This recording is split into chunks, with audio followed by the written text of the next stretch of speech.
কেমন আছেন সবাই? আশা করি সবাই খুব ভালো আছেন। আপনাদের আশীর্বাদে আমিও খুব ভালো আছি। আপনারা দেখছেন এমআর সার্বিয়ান ব্লগ। আপনাদের প্রত্যেককে আমার চ্যানেলে স্বাগত জানাই। আর আজকে আমি যে বিষয়টা নিয়ে আলোচনা করব, অবশ্যই ভিডিও থাম্বনেল থেকে বুঝতে পেরেছেন খুব গুরুত্বপূর্ণ একটা বিষয়। কারণ আপনারা যারা এখনও পর্যন্ত ভাবছেন সার্বিয়ায় যাবেন বা সার্বিয়া আসবেন, কিন্তু সার্বিয়ায় যে আপনারা আসবেন বা সার্বিয়াতে কী কাজের জন্য আসবেন সেটা আপনারা কিন্তু এখনও নিজেরা সিলেক্ট করতে পারছেন না।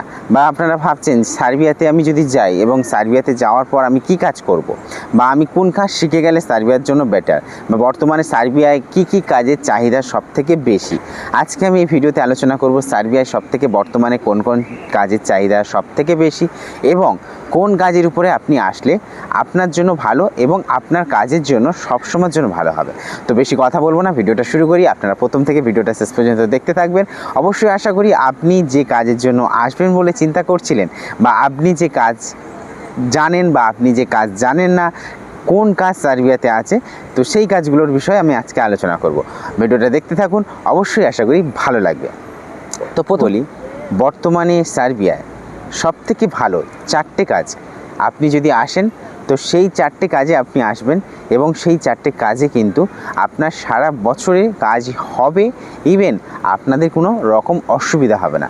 আর এই 4টে কাজে যদি আপনি সার্বিয়া আসতে পারেন, আপনার অন্য কোনো কাজ চেঞ্জ করা লাগবে না, বা আপনার অন্য কোথাও পালিয়ে যাওয়া লাগবে না। তো প্রথমে বলি, আপনি যদি কনস্ট্রাকশনে কাজ করতে আসেন, 1 নম্বর কনস্ট্রাকশনের কাজ সার্বিয়াতে কিন্তু সারা বছর হয়। 2 নম্বর, আপনি যদি ফুড ডেলিভারি করতে আসেন সার্বিয়াতে, যদি ভাবেন ফুড ডেলিভারি করতে আসবেন, তো 2 নম্বর কাজ হলো ফুড ডেলিভারি কাজ। আর 3 নম্বর কাজ হলো কুকিং বা হোটেল রেস্তোরাঁর শেফ বা হেল্পার, বা ওয়েটার, বা আপনি যে কোনো কাজে হোটেলের জন্য যদি আসেন বা রেস্তোরাঁর জন্য যদি আসেন বা রেস্টুরেন্টের জন্য যদি আসেন, তাহলে কিন্তু 3 নম্বর কাজ হলো কুকিং লাইন। 4 নম্বর আমি আপনাদেরকে বলবো এগ্রিকালচার কাজেও যদি আসেন সার্বিয়াতে, মিনিমাম সার্বিয়াতে এগ্রিকালচার 6 থেকে 7 মাস এগ্রিকালচারের কাজ হয়। তারপরে বাকি 3 থেকে 4 মাস যে কোম্পানিতে আসবেন, যে কোম্পানি এগ্রিকালচারের জন্য আপনাকে নিয়ে আসবে, সেই কোম্পানি অন্যত্র আপনাকে 4 মাসের কাজ অবশ্যই দেবে বা 3 মাসের কাজ দেবে। তো এবার আমি আপনাদেরকে বিস্তারিত জানাই। আপনাদেরকে প্রথমে বলেছিলাম যে কনস্ট্রাকশনের কাজ। আপনারা যদি সার্বিয়ায় কনস্ট্রাকশনের কাজে আসেন, তাহলে আপনাদের জন্য কী উপকার আপনাদেরকে বলবো। সার্বিয়ায় যদি আপনি কনস্ট্রাকশনের কাজেতে আসেন, তো সার্বিয়ায় সারা বছর কিন্তু কনস্ট্রাকশনের কাজ হয় এবং কনস্ট্রাকশনের কাজ কিন্তু সার্বিয়ায় অনেক চাহিদা, এবং সার্বিয়ায় কনস্ট্রাকশনের কাজে প্রচুর পরিমাণে লেবারেরও প্রয়োজন হয়। তো সেই ক্ষেত্রে সার্বিয়াতে আমরা যেহেতু থাকি এবং সার্বিয়াতে সবসময় আমরা চলাফেরা করি, ঘুরে বেড়াই, বিভিন্ন জায়গায় যাই, তো সেইখানে আমরা দেখি রাস্তার মাঝে যেতে যেতে আমরা ফলো করি যে কনস্ট্রাকশনের যে কাজগুলো এখানে হয়, এখানে কিন্তু বরফ যখন পড়ে তখনও দেখি কনস্ট্রাকশনের কাজ হয়। কনস্ট্রাকশন ইভেন যখন গরম, মানে এখন ধরুন সার্বিয়াতে একটু গরম, তো এখন কিন্তু কনস্ট্রাকশনের কাজটা খুবই ভালো। আমি আপনাদেরকে বলি, এখন সার্বিয়াতে কনস্ট্রাকশনের কাজ হবে না। যেমন গরমের সময় আপনি ধরুন আউটসাইডে যদি কাজ করেন, আউটসাইডে কনস্ট্রাকশনের কাজগুলো করেন, বিল্ডিংয়ের কাজগুলো করেন, বা বিল্ডিং ফ্লোরগুলো দাঁড় করান, তখন কিন্তু এই সময় বিল্ডিংটাকে দাঁড় করানো বা টাওয়ারটাকে আপনারা দাঁড় করিয়ে নিচ্ছেন। শীতের সময় যখন বরফ পড়ে তখন কি হয়, শীতের সময় যখন বরফ পড়ে তখন কিন্তু ভেতরের সাইডে কনস্ট্রাকশানের যে সমস্ত রুমগুলো হয় বা যে টাওয়ারটা আপনারা দাঁড় করান, সেই ফ্লোর অর্থাৎ যে মেন সাইডে যে রুমগুলো হবে বা তার ডেকোরেশন, তার প্রিপারেশন, এইগুলো কিন্তু ভেতরেরগুলো হয়। শীতকালে যখন বরফ পড়ে তখন তো আউটসাইডে কেউ কাজ করে না, তখন ভেতর সাইডে। নিশ্চয়ই একটা বিল্ডিংয়ের দাঁড় করানোর পরে ভেতরে প্রচুর কাজ থাকে। তো আপনাদের কোনো চিন্তা নেই, কনস্ট্রাকশনের কাজ যদি ভেবে থাকেন অবশ্যই এসে কনস্ট্রাকশনের ভেতরে কাজ করতে পারবেন। 2 নম্বরে আমি আপনাদেরকে বলি ফুড ডেলিভারি কাজটা হলো, আপনি ফুড ডেলিভারি কাজটা সার্বিয়াতে কত মাস করতে পারবেন বা কত মাস করতে পারবেন না, এরকম একটা কনফিউজ আপনাদের ভেতরে থাকে। আমি আপনাদেরকে বলি, সার্বিয়াতে বর্তমানে ফুড ডেলিভারি কাজ আপনি সারা বছর করতে পারবেন যদি আপনি একজন ভালো ফুড ডেলিভারি বয় হন বা ভালো ফুড ডেলিভারি বিষয়ে আপনার এক্সপিরিয়েন্স আছে। আমি আপনাকে বলবো অবশ্যই আপনি কোনো রকম চিন্তা না করে আপনি আপনার কাছে কোনো ভালো এজেন্সির সাথে যোগাযোগ করবেন এবং সার্বিয়াতে আসার জন্য ফুড ডেলিভারি কাজে যদি আপনার এক্সপিরিয়েন্স থাকে অবশ্যই আপনি কিন্তু চলে আসতে পারেন। কারণ ফুড ডেলিভারি কাজ এখানে সারা বছর আপনি যেমন দেখতে পাবেন, যারা ফুড ডেলিভারি কাজ করে তারা সারা বছর যেমন ফুড ডেলিভারি কাজ করে তেমন কিন্তু ভালো একটা টাকা কামায়। কারণ এখানে ফুড ডেলিভারির কাজ যদি জানেন, তো যে কোনো কোম্পানিতে, অর্থাৎ এখানে 2 থেকে 3 রকম ফুড ডেলিভারি কোম্পানিগুলো আছে, তো সেই কোম্পানিগুলোতে আপনি জয়েন করতে পারবেন। তো সেই ক্ষেত্রে কোনো অসুবিধা নেই।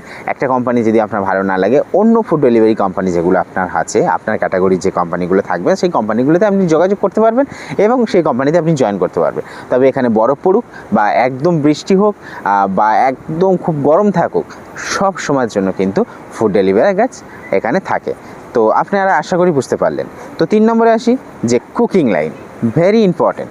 কুকিং লাইনটা হলো পৃথিবীর যে কোনো প্রান্তে, ঠান্ডা, গরম বা বর্ষা বা যে কোনো সময় বা বড় সাইক্লোন যাই হোক না কেন, কুকিং লাইনটা আপনার কিন্তু সারা বছর আপনারা করতে পারবেন।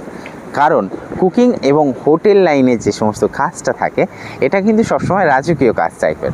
মানে আপনারা যদি হোটেল লাইনে কাজ শেখেন, তো সেই ক্ষেত্রে হোটেল লাইনের কাজ আপনি পৃথিবীর যে কোনো প্রান্তে যেখানেই যাবেন, হোটেল লাইনের কাজ কিন্তু সর্বদাই কিন্তু চাহিদা থাকে।